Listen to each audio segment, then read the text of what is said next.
الحمد للہ رب العالمین والصلاة والسلام علی رسولہ الکریم نبینا محمد وعلی آلہ واصحابہ اجمعین اما بعد۔ محترم حضرات اور خواتین، آج کے درس میں ہم نماز میں خشوع و خضوع کی کیا اہمیت ہے اور نماز میں خشوع و خضوع کے خلاف وہ کیا حرکتیں ہیں، ہمارے کیا ایکشنز ہیں جس کی وجہ سے ہماری نماز باطل ہو سکتی ہے، برباد ہو سکتی ہے، اس کے تعلق سے انشاءاللہ ہماری گفتگو ہونے والی ہے۔ محترم حضرات اور خواتین، اللہ تبارک و تعالیٰ نے سورہ مومنون کی شروعات میں ارشاد فرمایا قد افلح المؤمنون، ایمان والے کامیاب ہو گئے۔ اب ان مومنوں کے اوصاف اللہ تبارک و تعالیٰ نے بتانے شروع کیے تو سب سے پہلی بات اللہ تبارک و تعالیٰ نے یہ بتائی الذین هم فی صلاتهم خاشعون، کہ مؤمنین اپنی نمازوں میں خشوع و خضوع رکھتے ہیں، خشوع کے ساتھ، پوری دل جوئی کے ساتھ، یکسوئی کے ساتھ یہ لوگ نماز پڑھتے ہیں۔ تو ہمیں چاہیے کہ ہم اپنی نمازوں میں یکسوئی پیدا کریں، دل جمعی کے ساتھ، خشوع کے ساتھ، خضوع کے ساتھ ہم نماز پڑھیں۔ لیکن ہمارا یہ مسئلہ ہے کہ بہت ساری چیزیں نماز ہی میں ہم کو یاد آتی ہیں، اس کو حدیث النفس کہا جاتا ہے، دل میں آنے والی باتیں۔ اللہ تبارک و تعالیٰ کا بہت بڑا کرم ہے کہ دل میں آنے والی باتوں سے ہماری نماز باطل نہیں ہوتی، ورنہ کوئی بھی بندہ ایک نماز بھی پڑھ نہیں سکتا، ادا نہیں کر سکتا۔ دل میں آنے والی باتوں سے اس کی نمازیں برباد ہو جاتی، ضائع ہو جاتی۔ کوئی بھی انسان ایک وقت کی نماز بھی ادا نہیں کر سکتا، لیکن اللہ کا کرم ہے، فضل ہے کہ دل میں آنے والی باتوں سے ہماری نماز باطل نہیں ہوتی۔ لیکن پھر بھی بہت زیادہ نماز کے باہر دوسری چیزوں کے بارے میں سوچتے رہنا، نماز کے اندر رہتے ہوئے نماز کی باہر کی چیزوں کے بارے میں زیادہ سوچنا، یہ اچھی بات نہیں، خشوع و خضوع کے خلاف ہے۔ نماز میں جو ہم سورے پڑھتے ہیں، جو دعائیں پڑھتے ہیں، اس کو سمجھ کر پڑھنے کی کوشش کریں اور ہماری توجہ نماز میں ہو۔ جیسے کہ اللہ کے رسول نے کہا تعبد اللہ کأنک تراہ فإن لم تکن تراہ فإنہ یراک، ایسے تم اللہ کی عبادت کرو گویا کہ تم اللہ کو دیکھ رہے ہو۔ اگر یہ تصور پیدا نہیں ہوتا تو ضرور بضرور اللہ تو تم کو دیکھ رہا ہے، تو اللہ مجھے دیکھ رہا ہے، اس تصور کے ساتھ اگر ہم ہر ایک نماز پڑھیں گے تو شاید نماز میں ہماری توجہ ہوگی، دل جمعی کے ساتھ، خشوع کے ساتھ ہم نماز ادا کر سکتے ہوں۔ اور خشوع و خضوع پیدا کرنے کے لیے ہمیں چاہیے کہ ہم ہر قسم کے لغو اور لہو کاموں سے دور رہیں، بیکار کے کام جن سے نہ دنیا کا فائدہ نہ دین کا فائدہ، ایسے کاموں سے ہم دور رہیں تو ہم بہت زیادہ، بہت حد تک بیکار کے تصورات سے، بیکار کے خیالات سے اپنے دماغ کو محفوظ رکھ سکتے ہیں۔ اور اسی طرح ہماری یہ کوشش ہو کہ ہر فرض نماز سے پہلے اور بعد میں سنتوں کی ہم پابندی کریں، جس کو رواتب کہا جاتا ہے، سنت قبلیہ، سنت بعدیہ کہا جاتا ہے، فرض نماز کی پہلی کی سنتیں اور بعد کی سنتیں اور نفل نماز، ان کی اگر ہم پابندی کریں گے تو آگے پیچھے نفل نمازوں کی وجہ سے درمیان میں جو فرض نماز ہوگی اس فرض نماز میں ہم تھوڑا بہت حد تک دنیا سے کٹ کر ہم عبادت میں داخل ہو جائیں گے۔ دنیا کے کام کاج میں لگے ہوئے تھے، فوراً ہم نے اچانک سے وضو کیا اور اللہ اکبر کہہ کے ہم فرض نماز میں کھڑے ہو گئے تو وہی دنیا کے تصورات ہمارے دل و دماغ میں چلتے رہیں گے۔ لیکن اس سے پہلے ہم 2 رکعت نفل پڑھیں گے، سنت پڑھیں گے، تو تھوڑی دیر ہم ذکر و اذکار کرتے ہوئے بیٹھیں گے یا دعا کریں گے، پھر اس کے بعد فرض نماز پڑھیں گے۔ فرض نماز کے بعد بھی فوراً نکل کر جانے کا تصور نہ ہو، بلکہ تھوڑی دیر بیٹھ کر ذکر و اذکار کر کے پھر اس کے بعد نفل نماز سنت ادا کر کے گھر جانے کا اگر ہمارا تصور ہو تو ایسے میں درمیان میں جو فرض نماز ہوگی اس میں ہم انشاءاللہ ایک توجہ اٹینشن ہم پیدا کر سکتے ہیں، خشوع کے ساتھ ادا کر سکتے ہیں۔ نماز میں وسوسہ پیدا کرنے کے لیے، ہماری نمازوں کو خشوع اور خضوع سے خالی کرنے کے لیے، ہماری نمازوں کو ہم پر برباد کرنے کے لیے شیطانوں کی ایک الگ فوج ہے۔ اللہ کے رسول نے کہا نماز میں جو وسوسہ پیدا کرتا ہے اس شیطان کا نام ہے خنزب۔ اس کا کام ہی ہے نمازیوں کی نمازوں کو برباد کرنا، نماز کی حالت میں نمازیوں کے دل میں وسوسہ ڈالنا۔ تو دیکھیے شیطان اپنا کام کر رہے ہیں، ہماری نمازوں کو برباد کرنے کے لیے الگ ایک ڈپارٹمنٹ ہے، سمجھیے شیطانوں کی ایک الگ فوج ہے، خنزب ان کو کہا جاتا ہے۔ تو یہ لوگ اپنا کام کر رہے ہیں، تو ہمیں چاہیے کہ ہم اپنا کام کریں، شیطان کے وسوسوں سے کیسے دور رہا جائے، کیسے اپنی نمازوں کی حفاظت کی جائے، یہ ہمارا کام ہے، یہ ہماری ذمہ داری ہے۔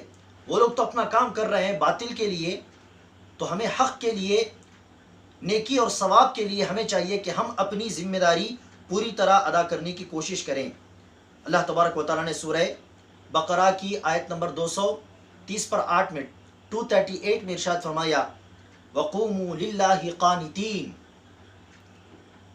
اللہ تبارک و تعالیٰ کے لیے تم پوری طرح دل جمعی کے ساتھ، پوری توجہ کے ساتھ، سکون و اطمینان کے ساتھ تم کھڑے ہو جاؤ نماز میں۔ تو ہمیں چاہیے کہ ہم خشوع و خضوع کے ساتھ اپنی نمازوں کو ادا کرنے کی کوشش کریں۔ ابھی ہماری نماز کو باطل کر دینے والی، بیکار کر دینے والی کیا حرکتیں نماز کی حالت میں، وہ کیا حرکتیں یا ایکشنز ہیں جن سے ہماری نماز باطل ہو سکتی ہے، اس کو ہم دیکھیں گے۔ نماز میں، نماز کے علاوہ جو حرکتیں ہوتی ہیں جو نماز میں داخل نہیں، ان حرکتوں کو، ہمارے ان حرکات، ایکشنز کو 5 حصوں میں ہم بانٹ سکتے ہیں۔ ایک، حرام، نماز کے اندر وہ حرکتوں کا کرنا، ان ایکشنز کا کرنا حرام ہے، کرنے سے نماز باطل ہو جائے گی۔ دوسرا، واجب، وہ حرکتیں جو نماز کے اندر داخل نہیں لیکن پھر بھی بسا اوقات کرنا پڑتا ہے، واجب ہے۔ تیسرا، مکروہ، کرنا درست نہیں، پسندیدہ نہیں، لیکن کرنے سے ہماری نماز باطل نہیں ہوگی۔ چوتھا، مستحب، کرنا واجب نہیں لیکن نماز کے باہر کی ان حرکتوں کا کرنا نماز کی حالت میں رہتے ہوئے پسندیدہ ہوگا، مستحب ہوگا۔ پانچواں، حلال۔ تو سب سے پہلے وہ کیا حرکتیں ہیں جو نماز کے اندر کرنا حرام ہے اور کرنے سے ہماری نماز باطل ہو جائے گی؟ سب سے پہلی بات، نماز کے اندر رہتے ہوئے بات چیت کرنا۔ نماز کی حالت میں ہے لیکن کسی سے بات کر رہے ہیں، تو بات کرنے سے ہماری نماز باطل ہو جائے گی، بیکار ہو جائے گی۔ دوبارہ اللہ اکبر کہہ کر خشوع و خضوع کے ساتھ نماز ادا کرنا واجب ہوئے، تو ہماری بات چیت سے ہماری نماز ضائع ہو جائے گی، باطل ہو جائے گی۔ تو ایسی حرکت کا کرنا حرام ہے، اس طرح کرنا گناہ ہے، گناہ کے ساتھ ساتھ وہ نماز بھی بیکار ہو جائے گی۔ پہلے زید بن ارقم صحابی رسول کہتے ہیں کہ ہم شروعات میں کننا نتحدث فی الصلاۃ، نماز میں ہم بات چیت کرتے تھے، لیکن بعد میں اللہ تبارک و تعالیٰ نے وہی سورہ بقرہ کی آیت نمبر 230 اللہ نے نازل فرمائی اور کہا کہ خاموشی کے ساتھ تم نماز ادا کرو۔ تو اس کے بعد سے اللہ کے رسول صلی اللہ علیہ وسلم نے نماز کی حالت میں بات کرنے کو حرام قرار دیا، اور بات کرنے سے نماز باطل ہو جائے گی۔ ہاں، کوئی نہ جانتے ہوئے، جہالت کی وجہ سے، اسے پتہ نہیں تھا کہ اس طرح بات کرنے سے نماز باطل ہوتی ہے، یا کہ بغیر قصد کے، بغیر ارادے کے نماز میں کھڑا ہوا تھا، لیکن اچانک سے بغیر ارادے کے کوئی بات چیت زبان سے نکل گئی، تو ایسے میں بھی انشاءاللہ نماز باطل نہیں ہوگی۔ جہالت، نہ جانتے ہوئے کوئی بات کرے، اسے یہ نہیں معلوم تھا کہ بات کرنے سے نماز باطل ہوتی ہے۔ مثال کے طور پر معاویہ بن حکم صحابی رسول روایت کرتے ہیں کہ نماز کی حالت میں بات چیت نہیں کرنا چاہیے، ان کو نہیں معلوم تھا، تو نماز کی حالت میں وہ بات چیت کرنے لگے۔ صحابہ اکرام نے اشارہ کر کے ان کو روکا کہ بات نہ کرو نماز میں. پہلے تو وہ سمجھ نہیں پائے لیکن بعد میں سمجھ گئے کہ شاید نماز میں بات چیت نہیں کرنی چاہیے. خاموش ہو گئے.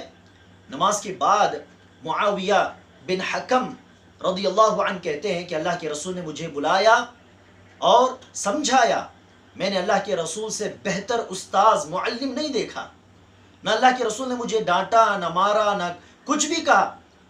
بغیر برا بھلا کہے اللہ کے رسول نے مجھے بڑے اچھے انداز سے، پیارے انداز سے سمجھایا کہ نماز میں اس طرح بات چیت کرنا حرام ہے، بات چیت نہیں کرنی چاہیے. لیکن اللہ کے رسول نے معاویہ بن حکم کو حکم نہیں دیا کہ تمہاری یہ نماز بات چیت کرنے سے برباد ہو گئی، باطل ہو گئی، دوبارہ تم پڑھو. اللہ کے رسول نے نہیں کہا. تو پتہ چلا کہ جہالت کی وجہ سے کوئی بات کرے کوئی مسئلہ نہیں، اللہ معاف کرے گا. اور اسی طرح بغیر قصد کے، بغیر ارادے کے زبان سے کچھ بات نکل جائے تو ایسے میں بھی انشاءاللہ نماز باطل نہیں ہوگی. مثال کے طور پر آپ نماز پڑھ رہے ہیں، چھوٹا بچہ کچھ کر رہا ہے تو بغیر قصد کے آپ نے کہہ دیا کہ چپ رہو، کچھ بھی، تو بغیر قصد کے، بغیر ارادے کے زبان سے کچھ نکل جائے، پھر اس کے بعد آپ بالکل متنبہ ہو جائیں، آپ کو یہ خیال آ جائے کہ بات چیت تو کرنا حرام ہے، اور اب پھر اس کے بعد خاموش ہو گئے، تو انشاءاللہ نماز آپ کنٹینیو کر سکتے ہیں. بغیر ارادے کے، قصد کے زبان میں کچھ نکل جانے سے انشاءاللہ نماز باطل نہیں ہوگی. دوسری حرکت جس کے کرنے سے نماز باطل ہو جاتی ہے، اس کا کرنا حرام ہے، وہ کیا ہے؟ نماز کی حالت میں کھانا پینا. نماز کی حالت میں کھانے سے یا پینے سے نماز باطل ہو جائے گی. اس میں کسی کا اختلاف نہیں، اس معاملے میں اجماع ہے، تمام علماء کا یہی فتویٰ ہے. نماز کی حالت میں کھانے یا پینے سے نماز باطل ہو جائے گی. بس اوقات ہوتا کیا ہے، کھانے کے دانے دانت میں پھنسے ہوئے ہوتے ہیں، نماز کی حالت میں وہ نکل آ جائے تو آپ نماز کی حالت میں اسے اٹھا کر پھینک دیں. ہاں، بغیر قصد کے وہ چیز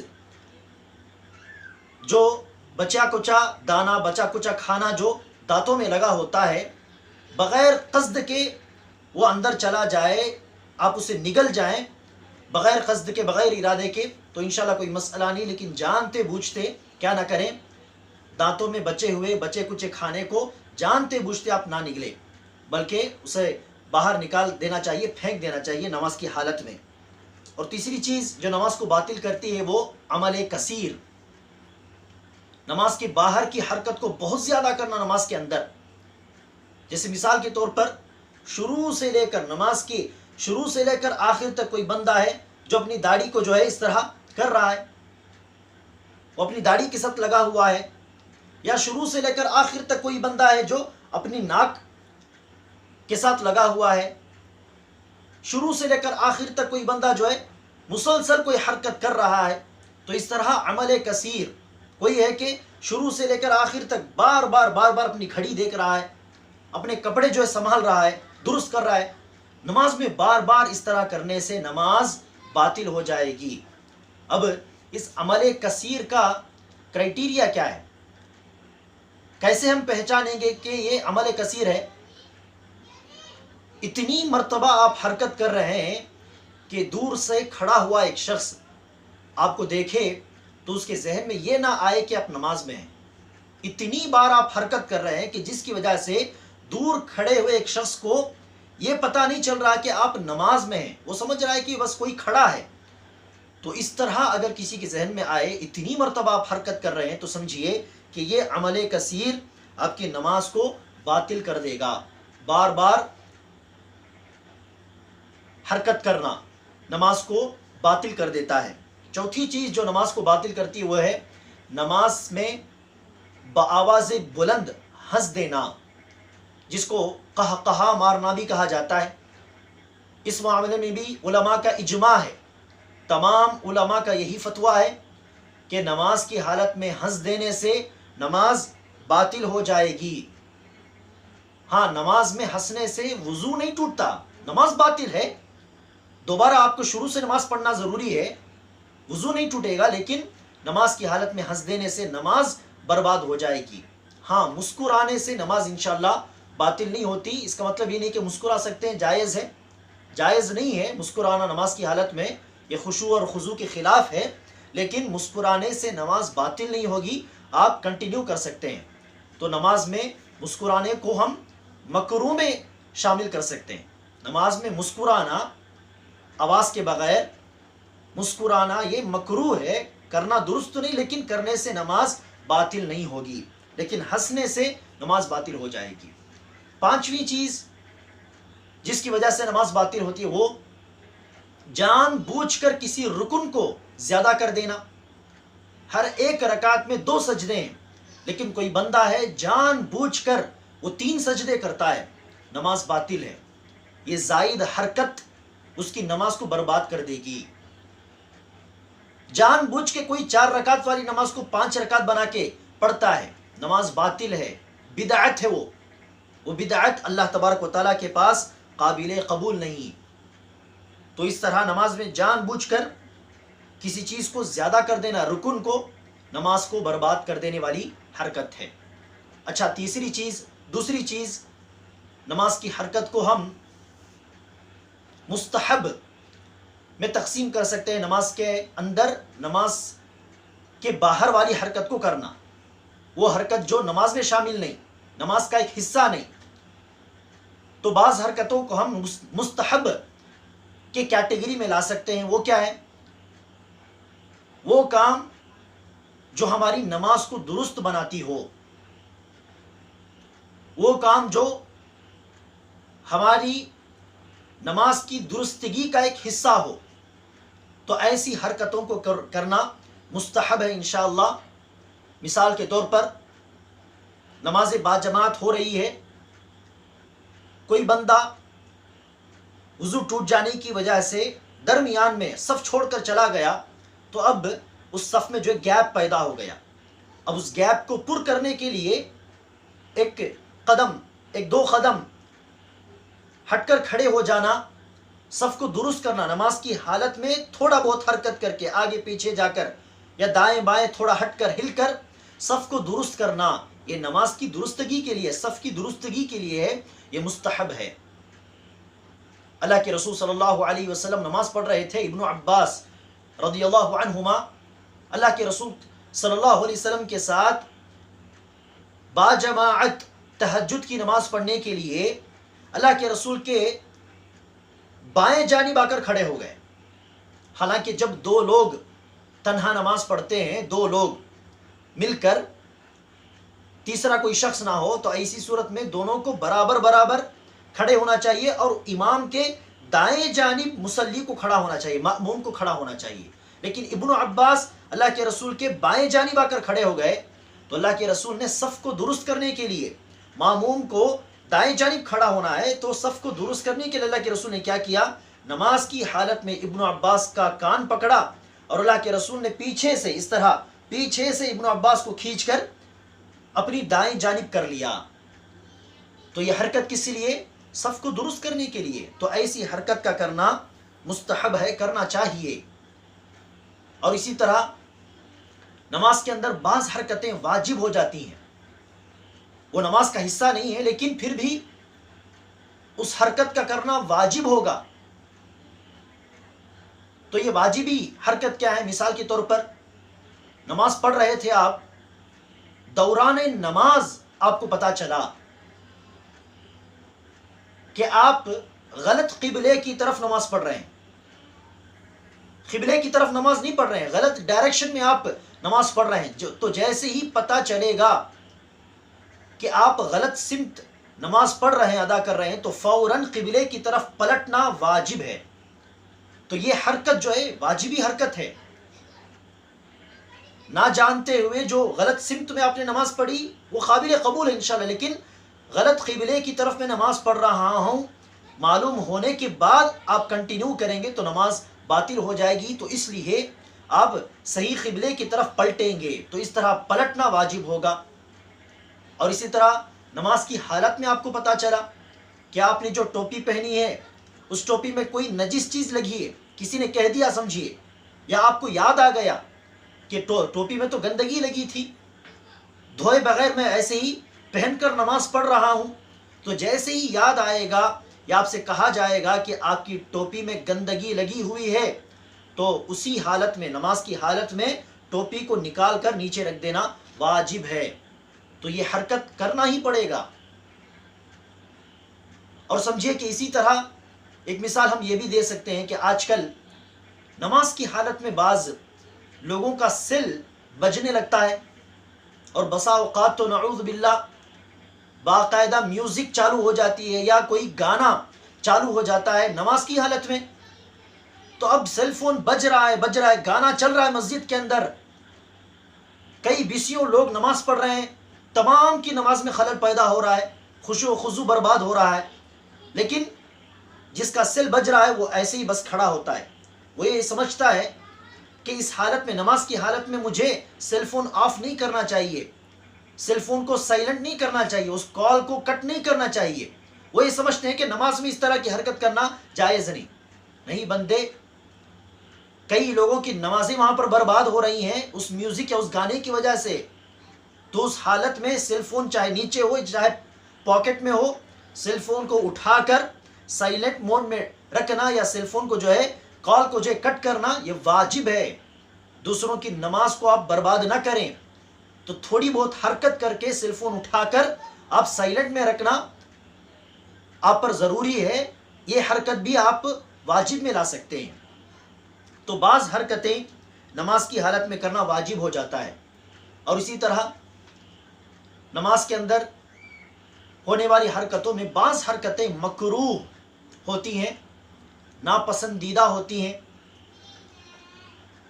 جیسے مثال کے طور پر بلا ضرورت حرکت کرنا۔ حرکت اگر بہت زیادہ ہو جائے تو نماز باطل، بہت زیادہ آپ حرکت نہیں کر رہے ہیں لیکن بلا وجہ تھوڑی بہت حرکت کر رہے ہیں تو یہ حرکت مکروہ ہے، ناپسندیدہ ہے، مکروہ ہے، لیکن نماز باطل نہیں ہوگی۔ جیسے مثال کے طور پر ہم نے اس سے پہلے کہا مسکرانے سے نماز باطل نہیں ہوگی، لیکن مسکرانا بلا حاجت، نماز کے اندر مسکرانے کی ضرورت نہیں لیکن آپ مسکرا رہے ہیں، نماز باطل نہیں ہوگی، لیکن اس طرح مسکرانا مکروہ ہے، کرنا نہیں چاہیے۔ اور اسی طرح نماز کی حالت میں آسمان کی طرف دیکھنا، آسمان کی طرف دیکھنے سے، سر نگاہ اٹھانے سے نماز باطل نہیں ہوگی، سجدے کی جگہ کو دیکھنا چاہیے، لیکن اس طرح کرنا مکروہ ہے۔ تو بعض چیزیں مکروہ کی کیٹیگری میں آئیں گی، اور بعض چیزیں ہیں جو حلال کی کیٹیگری میں آئیں گی۔ مثال کے طور پر ضرورت کی بنا تھوڑی بہت حرکت کرنا، نماز کی حالت میں سمجھیے کہ کسی کو بہت زیادہ زکام ہے، ناک بہہ رہی ہے، تو ایسے میں ضرورت کی بنا پر آپ کیا کر سکتے ہیں؟ انشاءاللہ رومال اٹھا کر اپنی ناک پوچھ سکتے ہیں، صاف کر سکتے ہیں، ضرورت کی بنا پر۔ نماز کی حالت میں چھینک آ گئی تو کسی کو کچھ تکلیف نہ ہو اس لیے ہاتھ رکھ لینا درست ہے انشاءاللہ۔ نماز کی حالت میں ڈکار آ گئی، آس پاس کے لوگوں کو تکلیف نہ ہو اس لیے آپ نے اس طرح ہاتھ رکھ لیا، جائز ہے انشاءاللہ۔ نماز کی حالت میں تھوڑی بہت حرکت ضرورت کی بنا پر کرنا، یہ انشاءاللہ حلال ہے، اس کو مستحب یا مکروہ نہیں کہا جائے گا، یہ حلال ہے، درست ہے، کرنا جائز ہے۔ تو اس طرح نماز کے اندر ہونے والی حرکتوں کو ہم اتنی کیٹیگری میں بانٹ کر سمجھ سکتے ہیں کہ کس حرکت کا کیا حکم ہے۔ تو بعض حرکتیں حرام کی کیٹیگری میں آتی ہیں، بعض حرکتیں واجب میں، بعض حرکتیں مستحب، بعض حرکتیں مکروہ، اور بعض حرکتیں حلال مباح کی کیٹیگری میں آتی ہیں۔ اور آخر میں نماز میں خشوع و خضوع قائم رکھنے کے لیے اللہ کے رسول صلی اللہ علیہ وسلم نے سترہ رکھ کر نماز پڑھنے کا بھی حکم دیا۔ سجدے کی جگہ کے بعد کوئی بھی چیز جو کم از کم 1 گز ہو یا اس سے زیادہ ہو، تو کسی بھی چیز کو سامنے رکھ کر سجدے کی جگہ سے تھوڑا ہٹا کر کوئی بھی چیز بطور سترہ رکھ کے نماز پڑھنا چاہیے۔ بعض علماء نے تو سترہ رکھ کے نماز پڑھنے کو واجب قرار دیا، کیونکہ اللہ کے رسول نے کہا جو کوئی نماز پڑھے وہ اپنے سامنے سترہ رکھ لے، آڑ رکھ لے، اور سترے سے قریب ہو کر کھڑے ہو، ایسا نہ ہو کہ سترہ کہیں ہے اور اب بالکل بہت دور کھڑے ہوئے ہیں، اس طرح نہ ہو۔ تو اس طرح کرنے سے ایک تو ہماری نماز میں خشوع و خضوع پیدا ہوگی، اور اسی طرح کوئی سامنے سے گزرنا چاہے تو وہ بندہ سترے کے اس پار سے گزر سکتا ہے۔ اگر سترا نہ ہو تو اس کے لیے گزرنا جائز نہیں، کیونکہ اللہ کے رسول نے کہا نمازی کے سامنے سے گزرنا نہیں چاہیے۔ اگر گزرنے میں کیا گناہ ہے کسی کو پتہ چل جائے، یا کیا عذاب ہے کسی کو پتہ چل جائے، وہ 40 سال بھی اس پار کھڑا رہے گا، نمازی کے سامنے سے گزرنے کی جسارت ہمت نہیں کرے گا۔ تو اس طرح کوئی گزرنا چاہے تو وہ سترے کے پار سے گزر سکتا ہے، لیکن آپ نے سترا نہیں رکھا تو بیچارہ گزرے بغیر وہی کھڑا رہے گا، اس کے لیے گزرنا حرام ہوگا۔ تو اس طرح سے اپنی نماز میں خشوع و خضوع پیدا کرنے کے لیے بھی، اور کوئی بندہ ہمارے سامنے سے گزرنا چاہے تو اس کو موقع دینے کے لیے بھی سترا رکھ کے نماز پڑھنے کا اہتمام کرنا چاہیے۔ جیسے کہ میں نے پہلے ہی کہا، بعض علماء کے نزدیک سترا رکھ کے نماز پڑھنا واجب بھی ہے۔ اللہ تبارک و تعالیٰ سے دعا ہے کہ اللہ تبارک و تعالیٰ ہماری نمازوں میں خشوع و خضوع پیدا کرے، آمین۔ السلام علیکم ورحمۃ اللہ۔